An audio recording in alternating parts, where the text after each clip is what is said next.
tiga membela bangsa,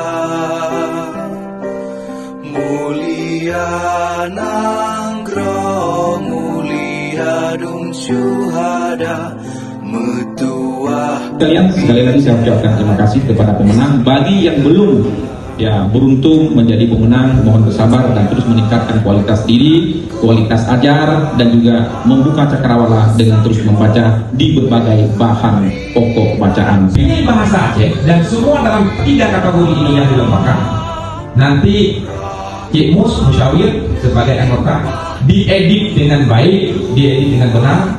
Yang menang-menang ini kita publikasikan di media online. Ya.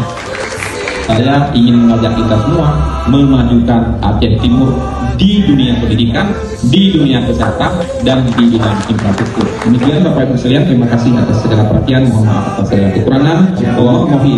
Wassalamualaikum warahmatullahi wabarakatuh.